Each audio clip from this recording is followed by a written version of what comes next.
English సరిగ్గా మాట్లాడలేకపోతే ఒక కోపం వస్తది. ఆ కోపం ఏంటి ఇంకొకరు ఈజీగా, స్మూత్‌గా suppose group of set of English medium నుంచి వచ్చి చదివిన వాళ్ళు జాబ్ జేస్తున్నప్పుడు వాళ్ళు మంచిగా మాట్లాడుతున్నారు, పనులు జేస్తున్నారు, అన్నీ జేస్తుంటారు. మీరు ఆ గ్రూప్‌లో పార్టిసిపేట్ చేయాలని అనుకున్నా, ఆర్ వాళ్ళతో కలిసి వర్క్ చేయాలని అనుకున్నా, మిమ్మల్ని మాత్రం కొంచెం చిన్న చూపు జూసి దూరం బెట్టేస్తారు. అప్పుడు ఒక కోపం వస్తది. ఆ కోపం ఏంటంటే, నాలో క్షమత ఉంది. నాలో పొటెన్షియల్ ఉంది. But I cannot participate along with them. So, ఈ కోపానికి అండ్ ఆ ఇంగ్లీష్ ఎట్లా మాట్లాడాలి? ఎట్లా పార్టిసిపేట్ చేయాలి? నాకన్నా ఒక పేరు, నాకన్నా ఒక హోదా, నాకన్నా ఒక రికగ్నిషన్ రావాలి వర్క్ ప్లేస్‌లో. అంటే అది ఎట్లా చేయాలి? అండ్ ఇంకోటి సపోజ్ ఇవన్నీ మీరు వర్కౌట్ చేయకపోతే ఏమైతది? జాబ్ పోతది. ప్రమోషన్ రాకపోవచ్చు. ఇన్‌కమ్ ఆపర్చునిటీస్ తక్కువైపోతది. అండ్ ఈ టెన్షన్ ఏమైతంటే జాబ్ ఎప్పుడు పోతది? జాబ్ ఎప్పుడు పోతది? ప్రాజెక్ట్ ఎప్పుడు పోతది? అన్న ఒక టెన్షన్ ఏమైతుంటదో నిద్ర కూడా మనకి రానీయదు. అట్లా అట్లా అయిపోతది ఆ సిట్యుయేషన్. సో, దీనికి సొల్యూషన్ ఏంటంటే ప్రతి గోల్‌కి ఒక ప్లాన్ ఉండాలి. ఆ ప్లాన్ ఉంటే మనకి ఒక ఏం యాక్షన్ తీసుకోవాలని తెలుస్తది. అట్లనే మీకు స్పోకెన్ ఇంగ్లీష్ కోసం కూడా ఒక ప్లాన్ కావాలి.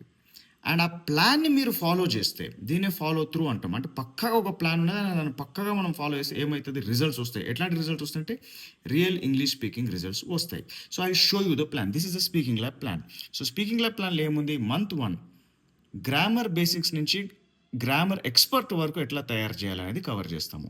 సెకండ్ మంత్‌లో ఏం చేస్తాము అంటే sentence formation, vocabulary and comprehension చేపిచ్చేస్తాము. సో, ఈ ఈ ఫౌండేషన్ ఆధారంగా మంత్ 3లో మనం యాక్చువల్ పబ్లిక్ స్పీకింగ్ ప్రాజెక్ట్స్ అంటే ఇక్కడ రియల్‌గా ఇంగ్లీష్‌లో మాట్లాడే projects. But I promised you natural fluency. So, daily conversations అంటే వర్క్‌లో అన్నా, బయట షాప్‌కెళ్ళినా, నైబర్స్‌తో మాట్లాడినా, ఫ్యామిలీ మెంబర్స్‌తో మాట్లాడినా, ఫ్రెండ్స్‌తో మాట్లాడినా, మనతో మనం డైరీ కన్వర్జేషన్ ఏమైనా చేసినా ఎట్లా అంటే జస్ట్ ఫ్లూయెంట్ ఇంగ్లీష్ కాదు, న్యాచురల్ ఫ్లూయెన్సీ అంటే ఒక నేటివ్ ఇంగ్లీష్ స్పీకర్ ఎట్లా మాట్లాడతారో అదే విధంగా మాట్లాడినట్టు తయారు చేసేదాన్ని డైలీ కన్వర్జేషన్స్ అంటాము. సో, ఇవన్నీ కవర్ అవుతున్నాయి. So, this is a plan and ఈ ప్లాన్ చేస్తే యూ గెట్ ద రిజల్ట్స్.